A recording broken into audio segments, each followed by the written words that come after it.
Salve, salve galera, mais um dia de videocast Geração Papo Reto Vida Real. Hoje mais um papo maravilhoso, transformador, mundo artístico, corpo, mente e alma, que a gente trouxe um amigo de longa data aqui, nosso grande amigo Júnior, mais conhecido como Júnior C no mundo artístico, e ele foi um dos DJs mais jovens a tocar no Skol Beats. Davi Bahia, por favor, com você, meu amigo. Cara, uma honra muito grande entrevistar aqui um cara que já foi, assim, o Renato já explicou, amigo nosso de longa data. Para mim, uma grande inspiração estar aqui do nosso lado, poder falar um pouco do mundo artístico, de música, trazer bastante insights, bastante experiência de vida e conectar com tudo que a gente já conhece da história de vida. Muito obrigado, prazer por ter vindo. Prazer enorme estar aqui com vocês. Estamos aqui. Meus brothers de vida aqui de adolescência. De adolescência. Acompanharam toda a minha história junto comigo, Exato. na música eletrônica, em todas as outras coisas que vieram depois, né, que a gente também passou junto. É um prazer estar aqui. Com certeza. O Júnior traz uma história de vida muito longa, né? Bem vivida. O Júnior não tem nem 40 anos, né? A gente fala porque a gente já passou dos 40. E o Júnior já viveu muito. Com 38 anos, a gente acompanha a vida do Júnior aí desde os 16 anos de idade como artista, né? Amigo da família, a gente está presente várias vezes, né? A gente pode falar bastante a respeito disso, né? E puxando lá, como ele tem bastante tempo de carreira, né? Eu conheço bem, né? Vi o Júnior começar, vi um pouco antes, né? Ele veio de uma história um pouco antes, né? Começou a tocar com 13 anos de idade. A história de vida do Júnior, queria que você contasse um pouquinho, né? Quem é o Júnior lá quando começou lá atrás, a origem do seu nome, né? Que eu acho que é o primeiro momento de transformação na sua vida como pessoa, como artista, e aí o decorrer da sua carreira, e até esse ponto que o Renato já puxou aí, né? Aos 16, 17 anos já estava residente de grandes clubes, com 18 anos tocando no palco do maior festival no Brasil na época, né? Então, acho que é bastante interessante. Minha história com a música eletrônica começou quando eu fui pela primeira vez numa matinê. Já sabia que existia algo pra mim. Sabe quando você tem aqueles momentos onde você entra em contato com algo e aquilo realmente... Você, como quando se tornou um DJ, provavelmente deve ter sentido isso. É algo que é muito maior do que qualquer pensamento, é maior do que qualquer razão. É uma coisa que simplesmente te engole e você não larga daquilo mais, né? E eu tive exatamente essa sensação quando eu tava lá e vi o DJ tocar pela primeira vez, era o DJ Ronaldinho que tava tocando. Nossa, Cripto! Vai começar o estudo, né? Nossa. Foi lá, Ronaldinho e Torrada. Na cripto. E aí eu olhei aquilo e falei, cara, eu quero ser DJ, velho. Ali na hora. Na hora, eu falei, eu quero ser DJ, eu quero ser... Eu voltei, na hora que eu entrei no carro daquela primeira vez, eu falei, pai, eu quero ser DJ. E você lembra disso? Lembro do exato momento que eu entrei no carro do meu pai e falei, pai, eu quero ser DJ. Queria entender como é que eu fazia pra recriar aquela atmosfera dentro do meu quarto, né? Aquele era o meu universo. Meu pai me deu de presente estrobo. Eu tinha um estrobo no quarto, um globo pequenininho, a caixa de som, o CD player, mas eu não entendia o que era mixar, eu não entendia o que era, o que ele estava fazendo lá em cima. Você ainda estava na fase entusiasta. Eu estava na fase entusiasta, uma criança entusiasta, com 13 anos de idade, acho que seria nem adolescente, pré-adolescente entusiasta. E aí, meu pai vendo que aquilo era uma coisa que eu gostava, e ele sempre foi um aficionado por música, de ter sistema de som high-end em casa, sabe? Sentar na salinha, botar o disco e ficar ouvindo quieto ali. E eu acompanhei muito, muito ele nisso, né? Então eu tinha ali, bem ou mal, um setup legal para ouvir minhas músicas, que eram os próprios equipamentos dele e tal.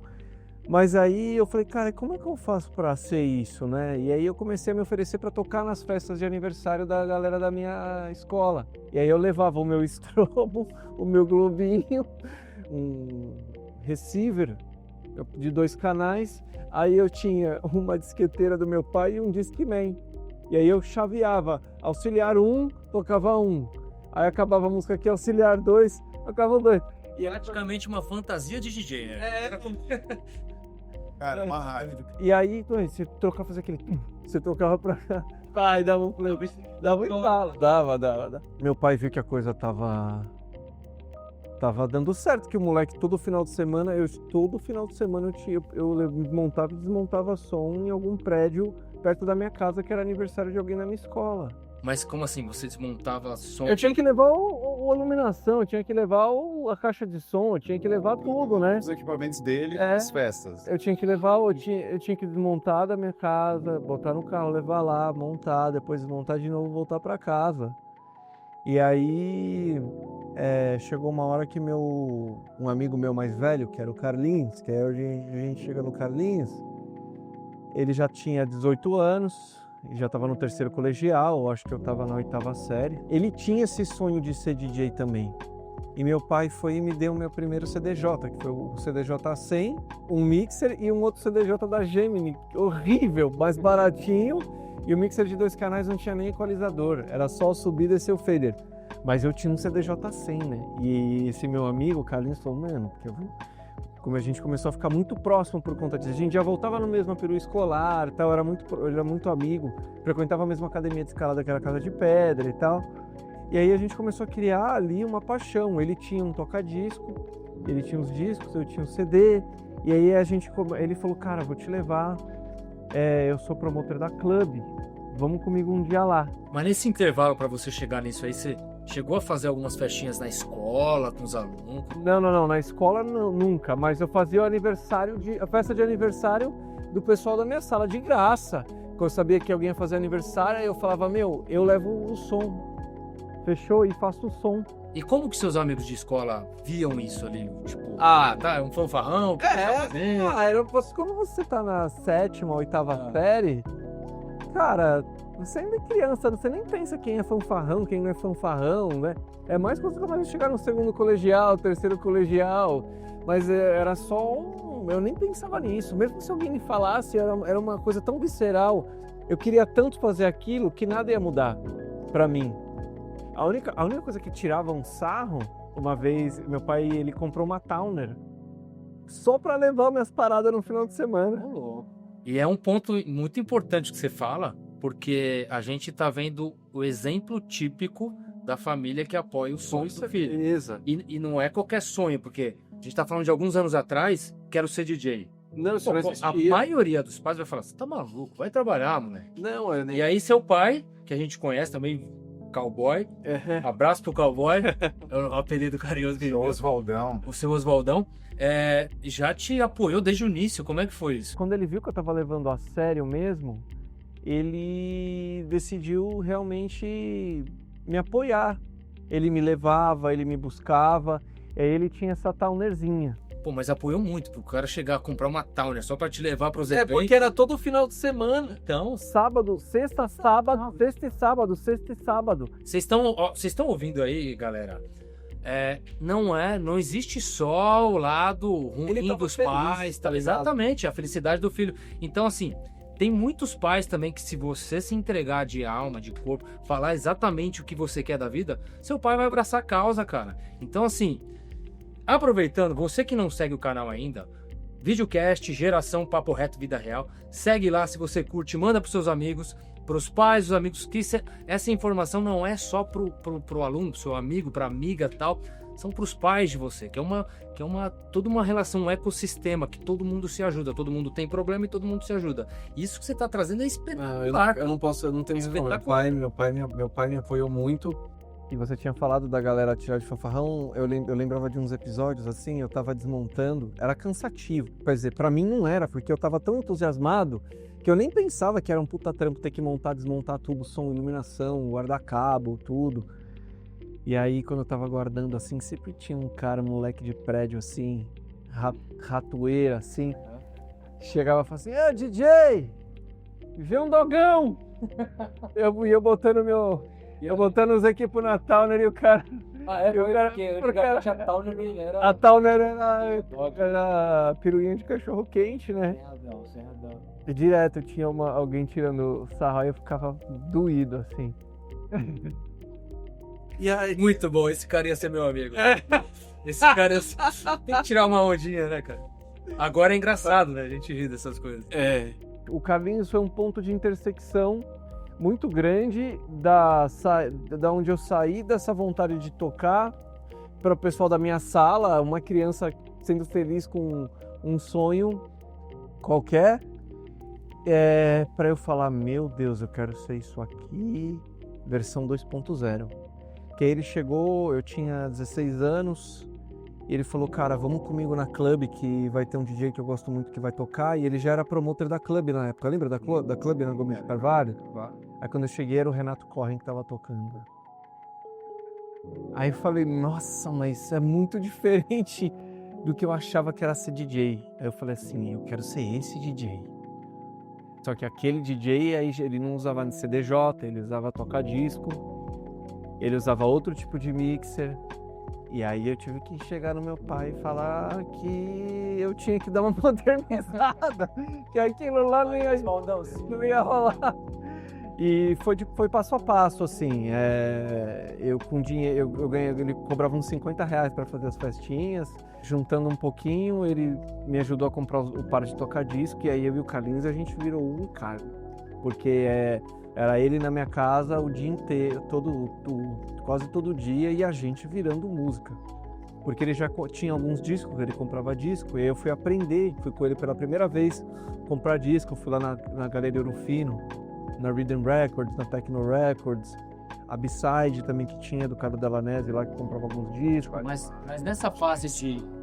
Depois aí Music. Mas nessa fase de adolescente aí, obviamente que vieram algumas dúvidas. Não sei, eu tô...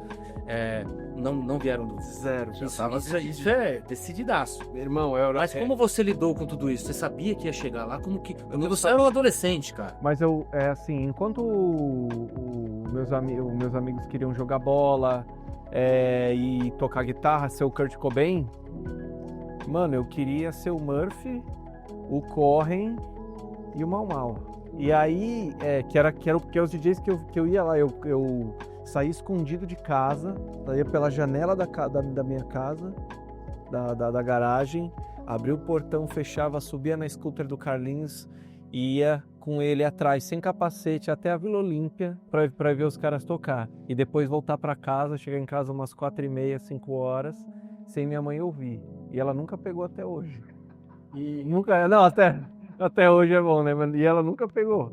Muito bom. Não, cara, é muito louco que você já, desde cedo, você escolheu já um ícone ali, né? Você pegou o cara ali, esse é o cara que eu quero seguir. Vamos fazer um paralelo pro futebol, por exemplo. O moleque que hoje quer ser o Neymar. Olha o Neymar, pô, quero ser o Neymar um dia. É exatamente isso. Você olhou pro Renato Corren, ele nunca vai... Sabe o que vai impedir desse moleque deixar de ser o Neymar? Ele mesmo. A mãe e o pai querem que ele saia de lá e isso não vai dar futuro, isso não vai dar certo. Cara, colocado. Você corta, você imagina, você acabou com um talento nato. Imagina se a Raíssa, a skatista lá, Sim. se o pai dela falar, filho, você tá que maneiro andar de skate? Como é importante esse apoio dentro de casa, né? Porque você acabou com um talento visceral, uma coisa inata de uma pessoa, né? Você acabou com um sonho de uma pessoa para implementar dentro da cabeça dela um condicionamento que não faz o menor sentido. Exatamente. Né? Que não representa ela. Ela não deixou de estudar, ela não deixou de cumprir com as obrigações dela, mas você imagina se ela não ia ser uma campeã olímpica. Você acha que a Raíssa, se não fosse skatista, ia estar mais feliz sendo uma estagiária ou ganhando medalha olímpica? Porque ela seguiu o que ela queria, ela seguiu o coração dela. Mas isso que você está trazendo, o que eu vejo, é exatamente o que a gente está tentando buscar dentro das famílias, que é a conexão dentro de casa. Uhum. Se seu pai tivesse desconectado dos filhos, nossa, você nunca, talvez você não chegaria onde chegou. Então essa conexão também trouxe uma ideia. Pô, meu filho quer isso, ele abraçou a causa, e animal, cara, que ele fez parte do seu sonho, ele construiu parte do seu sonho, e você ali predestinado a fazer a parada, fez acontecer. Eu era obstinado. Melhor ainda a palavra. Obstinado a fazer acontecer por conta também da conexão dentro de casa. Exatamente. Que é isso que falta dentro das casas hoje, né? Que a gente tenta buscar isso.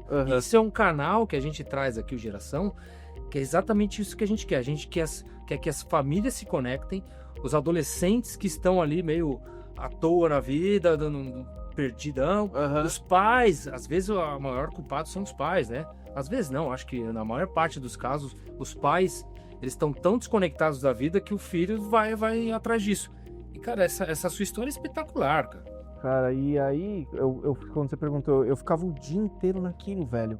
Eu jantava tanto que eu criei uma técnica minha de mixagem. Porque eu via o Murphy tocando, ficava ali observando, entendendo o que ele fazia. Eu via o Corren, entendendo como ele conseguia ter aquela mixagem tão precisa. Entrava uma música, saía outra, você nem percebia. O Mau Mau a mesma coisa e o Murphy com aquela... E eles tinham muitos skills, assim, ao longo de todo o set. Usando vários efeitos e tal, que hoje a galera nem usa mais. E aí, naquela época, não era como hoje. Ser DJ não era uma coisa tão popular. E a carreira do artista, ela não era condicionada se ele estava lançando uma música ou se essa música era a top 1 do Beatport. A carreira dele era condicionada se ele era um puta DJ, velho. E não existia naquela época. Você pode pegar Magal, você pode pegar Eric Caramelo, você pode pegar, na época, Gu, Santiago, todos o Claudinho I, todos os DJs que tocavam, Ricardo Guedes, era assim, era uma Ilia Simeone, toda essa galera que era daquela geração da música eletrônica, eram DJs assim... Eram reconhecidos por serem os melhores tecnicamente. Nossa, era exatamente isso. E eu cresci com essa cultura, então... Quando eu comecei a aperfeiçoar, foi só a primeira oportunidade para aquela pessoa que me ouviu tocar e o que eu fiz ali para ela me chamar outra vez. Isso você foi construindo degrau por degrau. Cara, você tá falando obstinado ali. Mas tem uma coisa que acontece que eu percebi e depois quando toda aquela reviravolta em 2016 aconteceu na minha vida e eu tive que tomar decisões, eu cheguei à conclusão de que quando você tem um objetivo muito claro em mente e você move toda a sua energia para aquilo, tudo à sua volta começa a converger para aquilo dar certo. Olha como foi a minha primeira experiência e também a mais traumática com tocar. Física quântica. Exatamente. Pura física quântica. Pura física quântica. Que a gente fala aqui também muito no podcast. Pura física, cara, isso... A física quântica é a base de tudo. Devia estar no ensino fundamental, velho. Obrigatório, com certeza. Porque isso é uma lei, você não muda isso, velho. É que nem a lei da gravidade. Se eu jogar esse copo aqui, ele vai cair no chão. Ele não vai sair flutuando. A física quântica, a lei da atração e reação, energia, frequência e vibração, ela... Não é porque você não vê que não está acontecendo. Da mesma coisa a gravidade. Você não vê a gravidade, mas ela acontece. E é uma lei. Ela funciona para tudo que aqui existe, velho. E tudo só existe por causa dessa lei. Então, quanto mais a gente briga com ela, pior é.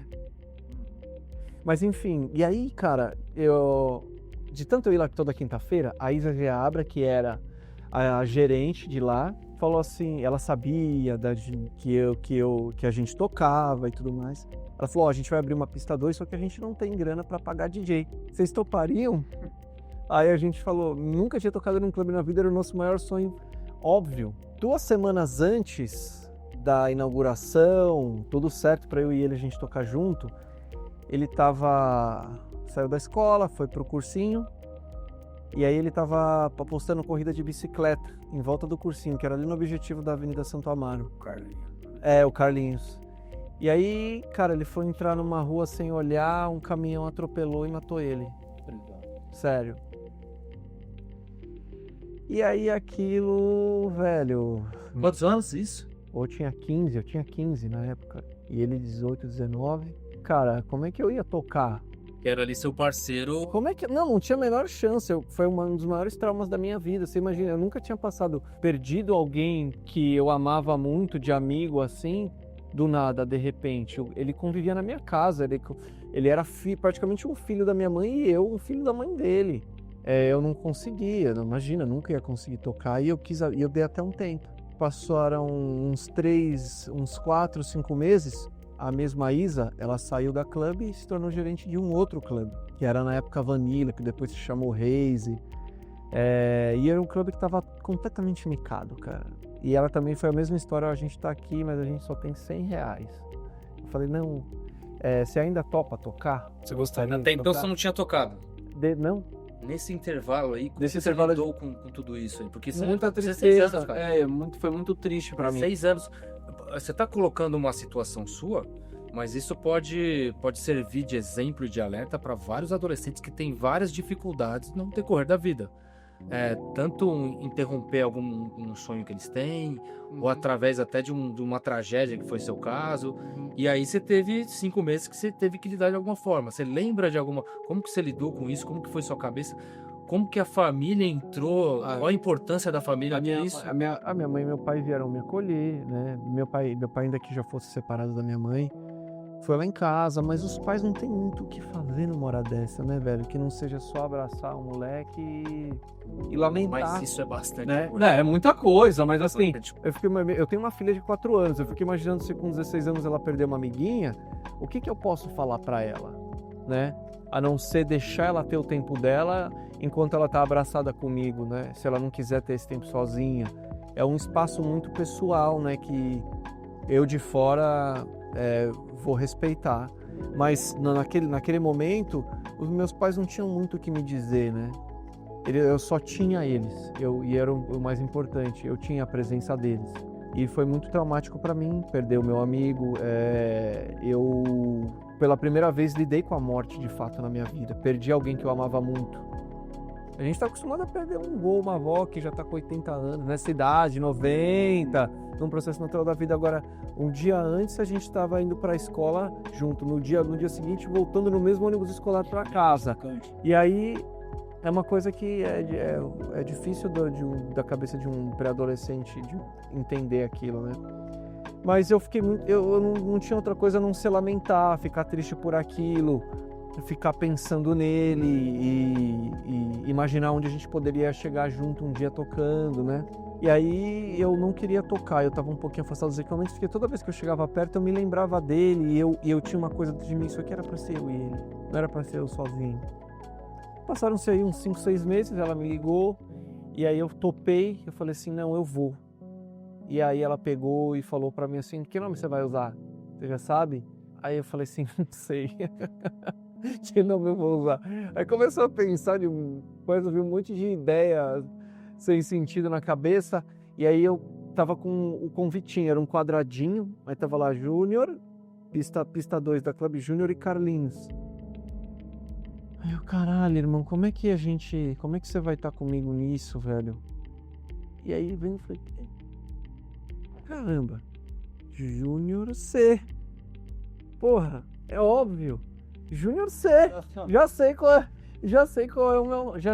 é Júnior C. Uma forma, né, que naquela coisa infantil. Uma coisa legal, né? Naquela coisa infantil de ter o meu amigo que morreu comigo, entendeu? E aí ficou por isso que ficou Júnior C. Legal, cara. Sensacional essa história, né? Cara, até eu vou pegar um ponto, cara. O Júnior tá falando a gente tá falando de apoio familiar. No meu caso foi totalmente contrário. Meu pai era músico, a gente já falou do meu pai bastante e tudo mais. Meu pai queria que todos os filhos fossem músicos, né? Então ele incentivou. E minha mãe sempre foi contra, né? Que ela falou, não, eu não quero isso. Vivo com seu pai há 50 anos, eu não quero que vocês sigam essa carreira. E a gente foi fazer carreira acadêmica, só que aquilo, a música, ela viveu dentro da minha casa a vida inteira, né? Então quando eu voltei de Londres em 2011, que eu falei, cara, eu vou me reconectar com isso, sempre com uma referência, o Júnior já decolado, já tinha se posicionado na cena e a gente sempre tocando informação. Eu falei, cara, eu vou seguir nesse caminho, sempre me dando dica, e foi ali que eu engatei. E eu falo, cara, minha mãe, ela não agiu errado, meu pai, ele tinha um sonho, ele queria muito que as coisas acontecessem, e a gente falou aqui, o apoio dos pais, ele pode ser fundamental, como às vezes a divergência também pode levar para um ponto de se pensar, talvez não seria naquele momento, né? Eu voltei porque a mesma coisa, a sensação de eu nasci para fazer isso. Eu me alegro em fazer isso. Você é pai, né? Você tem uma filha de 4 anos. Como que você vê hoje dentro de casa, sua filha amanhã fala, cara, eu quero ser DJ, eu quero seguir a arte, eu quero seguir a música. Eu assim, como pai, eu jamais posso cortar nenhum ímpeto dela. Isso é importante. E pelo contrário, eu tenho que dar corda para que ela mesmo descubra e se desenvolva sem nenhuma vergonha, sem precisar esconder nada de mim, sabe? E até veja se é aquilo mesmo. e aí ela vai tentar uma outra coisa, e aí ela sabe que ela tá num campo seguro para arriscar. Quando você não tem isso, você não tá naquele campo seguro de arriscar, aí você vai querer sempre a segurança, o resto da sua vida, né?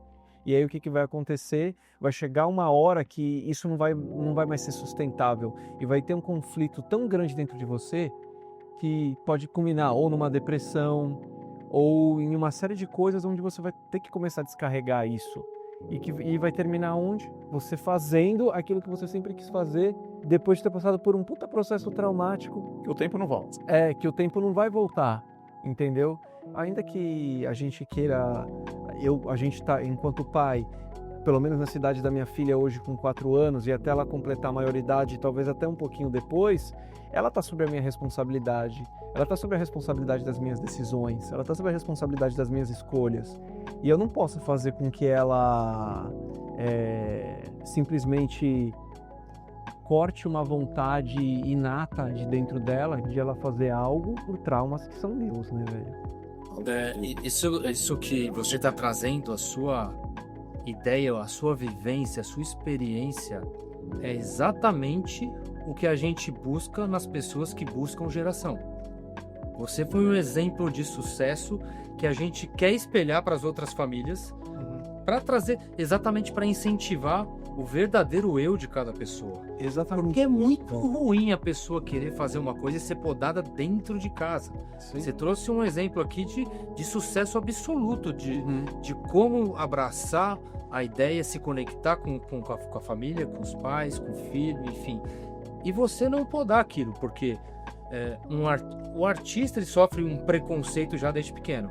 Porque, por exemplo, a hora que você me falou que ficava o dia inteiro lá, DJ, cara, eu já posso ver na minha cabeça muitas famílias falando: vai trabalhar, vagabundo, tá fazendo o que o dia inteiro no quarto tocando? E você teve um apoio 100%.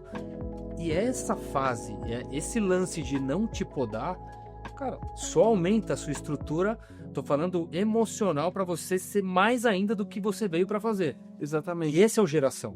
É isso que a gente quer trazer. É essa conexão que a gente quer trazer pro nosso canal. Isso é muito importante. Eu tava até falando numa outra entrevista que a gente veio. Quando a pessoa consegue transformar uma outra vida através de exemplo, de ações, de qualquer coisa que seja de um ensinamento, ele se coloca em outro patamar, cara. Porque ele transforma um ecossistema completo ali em volta dele. E isso é importantíssimo pra gente, cara. Sensacional.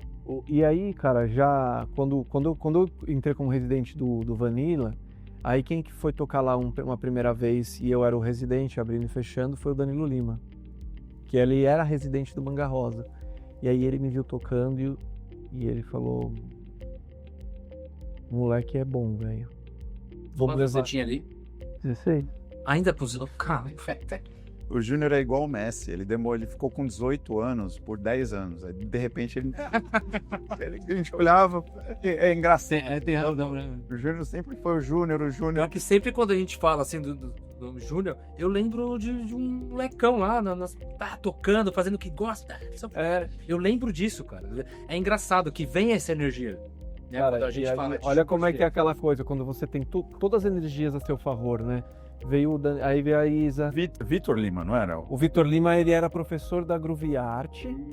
Ah, não, o Vitor Lima não, tô falando do um outro Lima. O Vitor Lima também tocou lá. Também era no Manga também, né? O Vitor Lima era residente do Manga. E aí eu fui, toquei a primeira vez no Manga. Aí tocou quem lá? O Alex S. Sim, Alex S. Pô. Lá na Reis, tá bom. Aí toquei, ele falou: pô, o moleque é bom. Aí veio o cara que foi quem me jogou no mundo, que foi o Fábio Bastos. Aí o Fábio, que ele tinha acabado de abrir a primeira escola de DJ da época, imagina isso, há mais de 15 anos atrás, né? Os caras abrindo mato nesse mercado, né? Então isso, ele chegou e falou assim: cara, passa lá que eu quero cuidar da sua carreira. Mas na Club ainda teve a história antes com o Diego Logic, né? O Diego, ele dava curso lá, né? Ele dava, o Diego foi nos anos 2000. Anos 2000, é isso. Que ele tinha um curso lá dentro da Club, eu cheguei a fazer, mas, cara, não... E como eu já tinha os equipos em casa, eu fiz porque era uma coisa que tinha curiosidade de fazer, mas eu já tava debulhando, eu e o Carlinhos. E ele foi também um cara que sempre incentivava ali, tanto eu quanto o Carlinhos gostava muito do Carlinhos. Mas aí quando veio o Danilo, e aí ele falou, você tem que tocar no manga. Aí eu fui lá fazer pra tocar no manga naquela época, você tinha que passar por uma audiência, velho. O Manga Rosa Era um... Isso aí, negão. O que era o Manga Rosa? Cara, o Manga Rosa era uma balada que começou na Faria Lima, nos anos 90, ali numa esquina que hoje é o prédio. Audição. É onde é o prédio hoje da Baleia. Era naquela esquina do prédio Da da Baleia, na Baleia, Faria tem Lima, razão, tinha tem uma razão. casinha, ali um sobradinho, ali funcionava o Manga Rosa. O segurança do Manga Rosa era o Gabriel Napão, o UFC, campeão do UFC, o cara que nocauteou o Procopio com um chute na cabeça. Ele era o segurança do Manga Rosa. Ali começa a história do Manga Tava lá Rosa. de segurança o Manga Rosa. E aí, no começo dos anos 2000, o Manga Rosa muda para Guararapes, lá no Brooklyn, que aí é essa Mas o que significava o Manga Rosa? Manga pra Rosa cena? era uma referência dentro da cena eletrônica Ah. em São Paulo. Não, no Brasil. No Brasil, eram Manga Rosa. pouquíssimos clubes que tinham essa referência. Era a Clato, na Aí, Augusta, a Fox Louca, tocar no Manga Por Rosa. que eu tô perguntando isso? o Avier e o Manga Por que eu Rosa. tô perguntando isso? Olha o grau de responsabilidade, velho. Você tava tocando numa referência. Com quantos anos você tinha? Ali eu tinha 16. Como que você administrava a sua... Porque você é um adolescente. Escola, casa... Como que você administrava tudo isso, sendo que já segurava no peito uma responsabilidade que segurar uma pista na balada, cara, não é pra qualquer um. Dava. Quando você. Se sua obrigação é ir pra escola, estudar, voltar pra casa e se preparar previamente 2, 3 semanas antes das provas e passar num 7,5, num 6 e tal.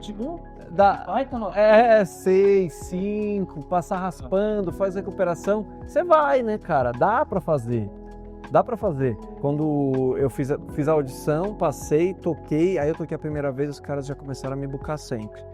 E aí, o Fábio Bastos, ele começou a me levar pra todo mundo, velho. Ele me colocava pra tocar aqui, me colocava pra lá, me falou pra todos os lugares.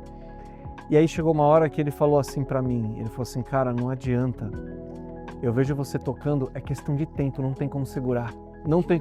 Ele falou, quando eu vejo você tocando e vejo os outros antes ou depois, é questão de tempo, cara, não dá, não tem como não dar certo isso. Olha, eu tenho que concordar com você que quando a gente ia na Clash, no Manga, a gente sentia a mesma coisa. A gente ficava na pista, era muito... E aí, quando eu entrei no Love, que foi a outra referência, e no Love quem era o residente do Love? O Corren, era o Mau Mau, era o Murphy, era outra leva assim de DJ muito cascudo, muito cascudo. E aí o Fábio Bastos me colocou para tocar na rave do Alex S, que era a SP Groove. E aí eu toquei lá, o Alex S me ouviu tocar e ele falou, vou te botar para tocar numa festa que a gente vai fazer no Love. Falei, tá bom. Aí eu toquei nessa festa dele. O promotor do Love, que era o Hermes, me viu tocar, falou assim, vem tocar de novo. Depois na terceira ele falou, vou te pôr de residente. Eu ainda tinha 17 anos, velho. Eu acho que ele passou uns 5 anos por recém 17 anos. Mano, e eu juro, foi assim, é o que eu falei pra você, eu tocava, aí eu tinha um rebooking, eu tocava, tinha um rebooking. E quando eu ia toda a galera. Só explica pra galera que tem o que é o booking, rebooking, só pra O eles booking é entenderem. quando o cara te contrata, é como se ele estivesse fechando ali um booking, um contrato, aí depois você Um empresário, né? aí você tem a recontratação pra você tocar de novo naquele clube. Foi muito rápido. E aí com 18, olha esse período de 16 para 17, foi onde eu fiquei conhecido em São Paulo. São Paulo inteiro, da cena eletrônica underground, me conhecia. E eu tava tocando do lado de todos os casca-grossas. Eu tinha realizado meu sonho. Eu dei um salto quântico. Foi praticamente um salto quântico. E veio outro salto quântico. Na época tinha uma agência que era única, ela inclusive era a maior da América Latina, tinha todos os melhores artistas internacionais, nacionais, que era a Hipno, que era do Paulinho Silveira. Até hoje ele tem a agência. E aí, do nada, ele estava cortando o cabelo no W lá no Iguatemi, e ele foi olhando a revista do Iguatemi e tal, quando ele vira tem uma página com minha foto inteira, assim, escrito DJ Prodígio, e toda uma matéria falando sobre mim na revista. Ele olhou aquilo, ligou pra Ana, que era a secretária dele, e falou, encontra esse menino aí que eu quero trabalhar com ele. E eu lembro do Fábio ligando pra mim assim, até meio emocionado, falou, você não vai acreditar. você tava andando de Sauber, agora a Ferrari quer te contratar pra você correr. Não, Ele falou exatamente assim. Ele falou assim, ó, você tava andando de Sauber, agora é a Ferrari que quer te contratar. e o que você tá falando, cara, que você alcançou o ápice do lugar que onde você queria estar, ainda adolescente. Você alcançou o ápice. Que sensação foi essa? Como que foi isso? Porque você teve que crescer mais rápido, né, cara? Esse monte de coisa, transforma 18 anos é moleque, brother. Se a gente vê a molecada de hoje aí, você vê cara de 25 anos aí que não tem cabeça pra nada. 18 anos você alcançou o ápice do negócio que você escolheu pra sua vida. Eu tinha tanto foco, né? Eu tinha tanto foco, que eu não queria que nada estragasse e eu sabia que eu estava só no começo. Tudo bem, eu estou residente dos 2 melhores clubes de São Paulo, tinha acabado de ser contratado para a maior agência da América Latina, do lado de todos os maiores artistas e com entrada para todos os clubes e festivais a nível Brasil. Que animal. Entendeu? E aí eu saí da Esfera São Paulo e fui para a Esfera Brasil. E aí, como naquela época não tinha Instagram, não tinha Orkut, acho que talvez Orkut devia ter. Não era acesso desktop, não tinha celular para acesso, nada. E aí, como você ficava conhecido? Pelas revistas, pelas matérias que saíam. É, porque a gente não tinha esse monte de informação que tem hoje, acesso à informação. E aí, quando veio o Skull Beats... Para quem não viveu, Skull Beats nos anos 2000 se compara nos dias de hoje ao Tomorrowland, tá? Então, guardada as proporções para o que a gente teve no início dos anos 2000 no Brasil, era o maior evento da cena eletrônica. Então, aí, Basinho da Ferraz, América Latina, era o maior evento. Foi o responsável. O Luiz Eurico idealizou, o Basinho Ferraz produziu, né? E isso aí foram, acho que aí umas 6, 7 edições. Não lembro quantas, mas acho que durante a primeira década dos anos 2000. E foi referência, né? Ali eu me lembro dos maiores nomes da cena mundial aparecerem Em um final de semana girava 60 mil pessoas. Sim, Eram 2 dias de festival, era uma coisa colossal, né? Era um Tomorrowland, né? E tudo isso ele alcançou não só pelo talento, porque o talento ele te abre portas, mas o que você trouxe foi espetacular. Foco e disciplina. De foco e disciplina, ele te coloca em outro patamar de qualquer... A gente tem um exemplo aí do Cristiano Ronaldo, que obviamente que ele é um talento, mas o foco que esse cara tem, fazendo um paralelo com o futebol, né? E aí, agora falando diretamente para o nosso público, tudo que você colocar foco, disciplina e colocar sua energia ali, você vai conseguir conquistar. Não existe absolutamente nada que a gente coloque com energia e amor, a gente não consiga conquistar. Não existe, brother. Ninguém vai me falar que não tem como a gente conseguir. Então, assim, você que ainda não segue o Geração, Papo Reto Vida Real, clica aí, dá um like, manda pro seu amigo, manda pro pai, pra mãe, pra quem você quiser, que precisa ouvir essas histórias de superação. Que isso aqui que o Júnior tá trazendo não é um papo de DJ, é papo de família, de foco, de estrutura familiar, de resiliência de um adolescente e de busca de sonho. E sabe uma coisa que me deixava muito seguro? Se desse tudo errado, eu sabia que meu pai estava lá. A base? Sabia. Base? Se desse tudo errado, eu sabia que meu pai estava lá. Mas eu nem pensava em se desse errado, mas eu me sentia seguro, porque assim, meu pai ele tinha que me acompanhar, senão eu nem entrava, porque eu era menor de idade. Então, ele estava comigo sempre. Mas essa segurança traz uma tranquilidade absurda para você conseguir... Para eu continuar focado no que importava. Exatamente. Trabalhar no que você quer. Exatamente. E... Pode seguir, desculpa. Não, era isso. E aí com essas 2 residências, entrei para a maior agência da América Latina. Quando eu fui para o Skull Beats, e aí a mídia viu que eu era o DJ mais jovem a tocar na história de todas as edições do festival, cara, aquilo virou uma explosão. Eu tava na capa daquele jornalzinho da Ilustrada. Lembra aquele programa de televisão que chama Fala Mais Joga? Sim. Que era com o Lucas Silva e Silva. E ele fazendo pergunta e a gente jogando e tal. E aí, tudo quanto era revista, fazendo matéria, tudo. Cara, e aí você imagina isso a nível. Os contratantes de fora, a nível Brasil, vendo tudo aquilo, né? Não existia YouTube. Eu acho que tinha, será? Acho que não, né? Não, YouTube do jeito que foi 2000. Cara, aí foi uma explosão, velho. Aí tava tocando em todos os festivais fora de São Paulo, em vários clubes, em cidades que eu nunca... Palmas no Tocantins. e Parauapebas, indo para lugar no Brasil que eu nunca nem tinha ouvido falar e nem sabia que existia. E aí foi onde eu iniciei minha carreira e fui dando continuidade naquilo, né? E daí foi sucesso, você deu uma guinada, foi galgando seus degraus. Fui. E aí você chegou no ápice lá, que conta um pouquinho pra gente lá de quando você chegou na agência que você tá atualmente, né, se não me engano. A IP, quando eu cheguei depois da Hypno, ela virou Plus Talent, depois virou Triplus, depois Plus Talent, depois Plus Network. Ela foi se transformando, né? Mas eu basicamente continuei na mesma agência, né? Na mesma plataforma. Na mesma plataforma, com os mesmos artistas, foi mudando mais os nomes. Mas e aí a cena mudou. A cena ela começou a trazer uma nova geração. Eu peguei o final dessa geração Mal, dessa geração... Cara, o Corre ainda está muito nativa, mas muitos DJs daquela época, Ilia Simeone, Gu, o Santiago, eles não são mais DJs que estão na ativa hoje. Aqui o Rodrigo Ferrari. O Ferrari está nativa ainda. Tá nativo, e ele falou de um campeonato de DJs que ele participou com 14 anos no Clube IP, e o cara que foi para a final com ele foi o Santiago. Ele conta até hoje. Que legal. Tava falando disso. E aí você trouxe o nome do Santiago, e o Santiago hoje ele trabalha com geradores. Santiago era um grande DJ dessa época, referência, hoje ele trabalha com estrutura para eventos e geradores. Nessa época que eu conheci ele tinha começado a empresa. Ah, que legal, eu não sabia.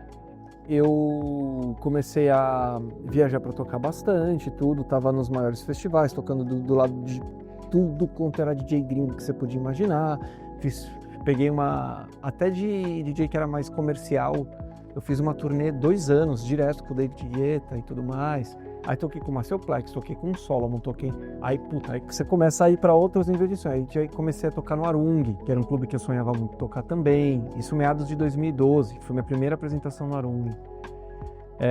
E cara, desde lá foi manter, mas aí o mercado mudou. Você não era mais o artista, o DJ já não era mais aquele cara que sabia mixar e conduzir bem a pista. Ele começou a se tornar um produto mais midiático, então você tinha que ter uma música, você tinha que aprender a produzir. E aí foi onde eu comecei a dar meus primeiros passos produzindo, mas claramente entre produzir e ficar em cima dos equipamentos mixando, era uma distância muito longa. Eu não gostava de produzir, eu produzia por obrigação, tive que aprender aquilo para poder manter o meu trabalho e continuar fazendo o que eu amo. Mas ficar horas sentado na frente do computador, ouvindo aquele loop.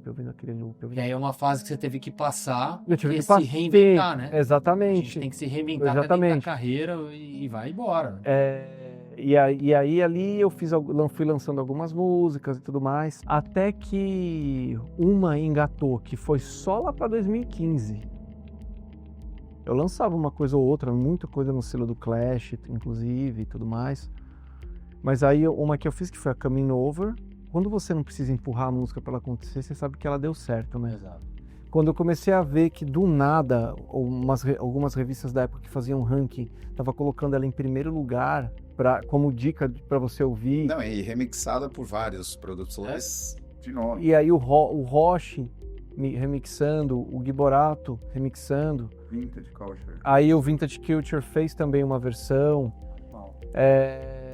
E aí tudo aconteceu. Eu tinha acabado de assinar uma campanha com a New Era, entrou em contato comigo falando que queria lançar um boné edição limitada com meu nome, velho. Espetacular. Mano, várias coisas rolando ao mesmo tempo, assim, interessantes. Eu já com uma turnê marcada pra Europa, 2 semanas antes da turnê, fui lá no hospital, tava com esse lábio, o lado esquerdo do lábio paralisado, e aí descobri que um tumor de 5x5 no cérebro. De primeira, assim, como que você recebeu essa notícia? Porque você estava no ápice, né? Você estava no auge da carreira. A primeira coisa... Você imagina o jogo... Eu sempre vou fazer um paralelo com o que está mais popular, né? Que é o futebol, por exemplo.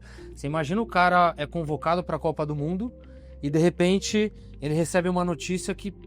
E aí, o que eu faço? O que aconteceu com você? Era exatamente isso. Imagina que você tá ali...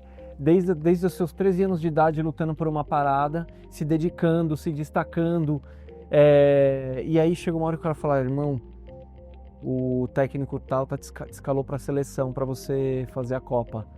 E aí você, 2 semanas antes de você ir viajar, você descobre o tumor no cérebro. Aí a primeira coisa que veio pra mim naquele momento, eu falava assim, puta, mano, eu cheguei tão perto, velho, não acredito. Você já, tipo, de primeira, você Mano, entendeu isso na... cara, a primeira É que deve ser um papo. Não. A primeira coisa que veio pra mim foi, eu quase desmaiei. Você não consegue pensar muito, né? Quando o cara mostrou a tomografia pra mim e eu vi, e ele falou, a gente vai ter que te operar agora. Desse jeito. Assim, eu já tô te internando, você vai operar hoje mesmo. Ou amanhã bem de manhã cedinho. Tem que tirar daí, eu não vou nem fazer biópsia pra saber do que é, do tamanho que tá. Se crescer mais, E já tava gigante. já tava gigante. Você pode correr o risco de morrer. Eu quase desmaiei mesmo, assim, tive que voltar acompanhado pra maca e tudo mais. E ali naquela hora, puta, velho, você começa a filosofar, né? Eu não pensava em trabalho, eu fui pensar nisso quando eu descobri quando o médico falou pra mim que eu tinha 6 meses de vida e tudo que eu lutei a minha vida inteira acontecendo. Enquanto isso, a campanha da New Era rolando na internet.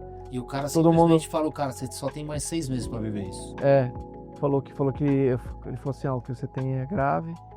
Eu fiz a cirurgia, tirei uma parte e aí fizeram a biópsia. E aí depois que saiu a biópsia falaram pra mim, olha, que você tem um glioblastoma multiforme.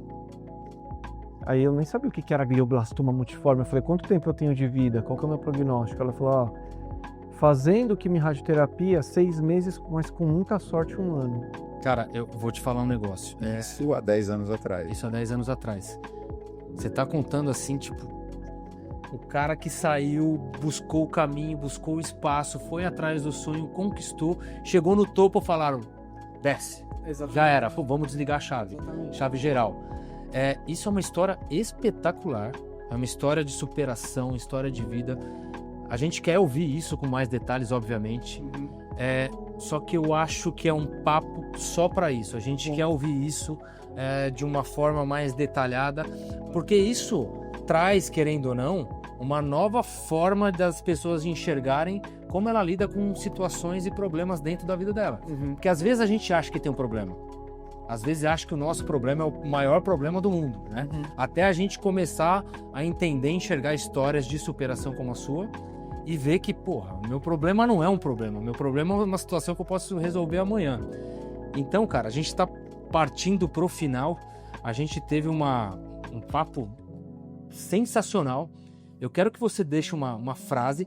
Obviamente, galera, a gente vai ter um outro bate-papo com o Júnior. Ele vai trazer essa história de superação, esse drama da vida dele.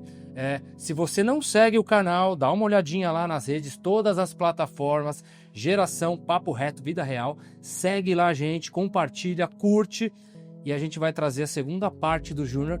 Antes disso, eu queria que você falasse aí pra galera que tá em casa, pro jovem que tá em casa principalmente. Isso vai, obviamente, chegar nos pais, impacta diretamente na família.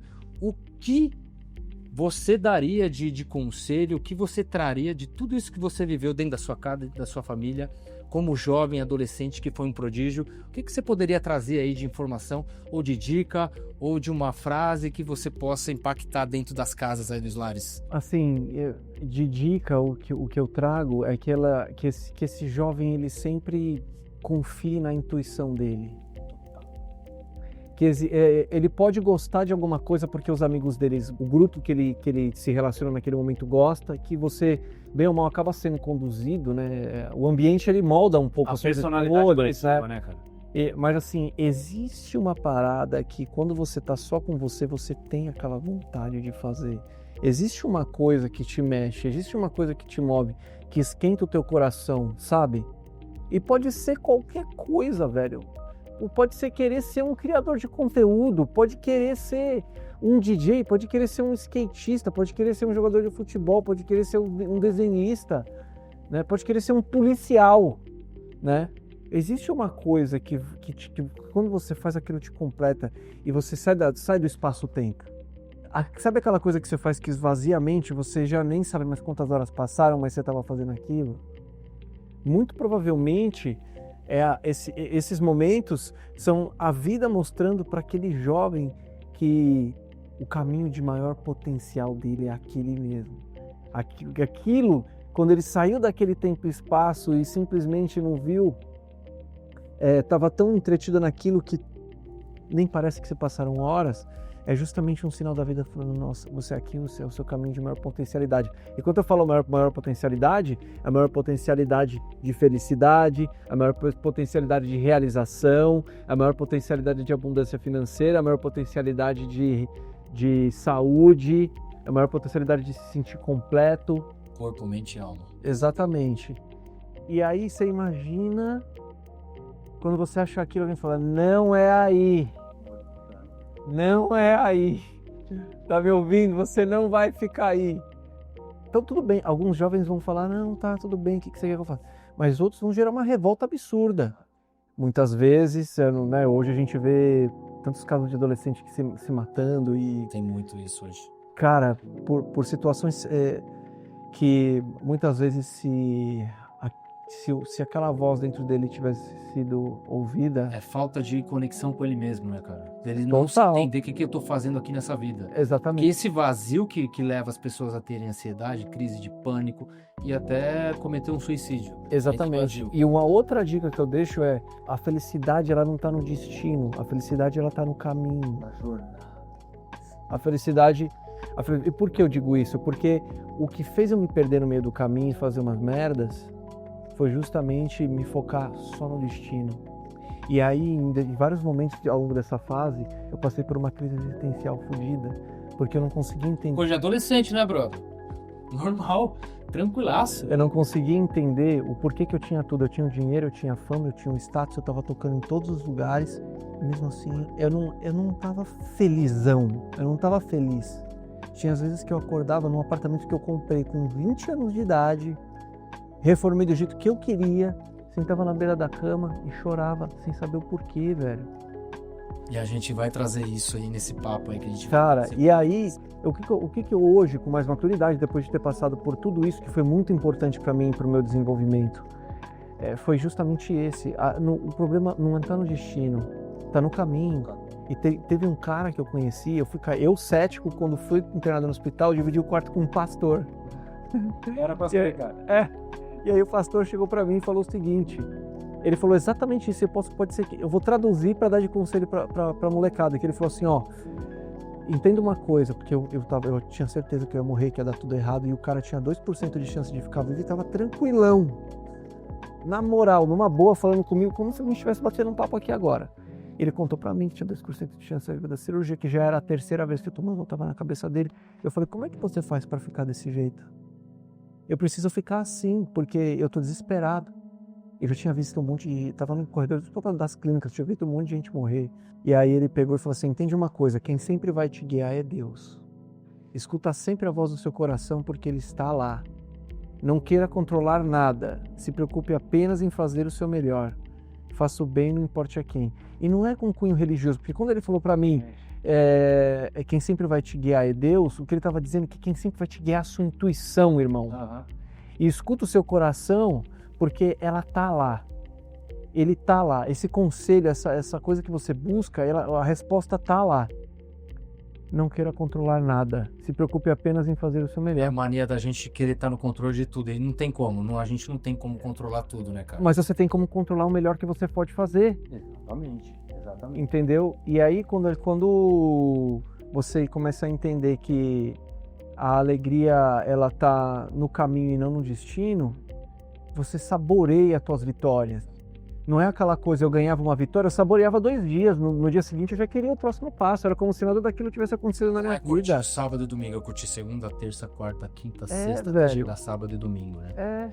E, pô, cara, isso, a sua história é espetacular, tenho certeza que vai impactar muitas famílias dentro de casa ali, ainda mais na segunda parte que a gente vai fazer, que a gente quer ouvir muito mais sobre isso, aí, quer entender como é que você saiu disso, e você que tá em casa, se conecta com a gente. Você se conectando com a gente, você tem uma grande chance de alcançar um caminho. Porque a gente está trazendo várias histórias, não só de superação, mas de sucesso também, que pode ser a sua história, você pode encaixar dentro desse ambiente que a gente está trazendo para você.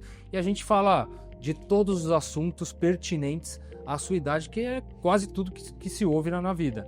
Então, galera... Geração Papo Reto Vida Real, videocast, o seu lugar de espaço no mundo.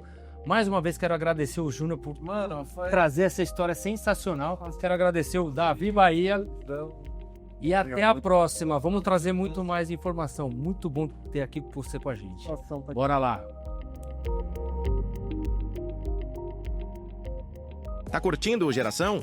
Então se inscreve no canal, ativa o sininho e segue a gente também no Insta, TikTok e Spotify. Próxima quinta tem mais! Uma produção Simon Says Filmes.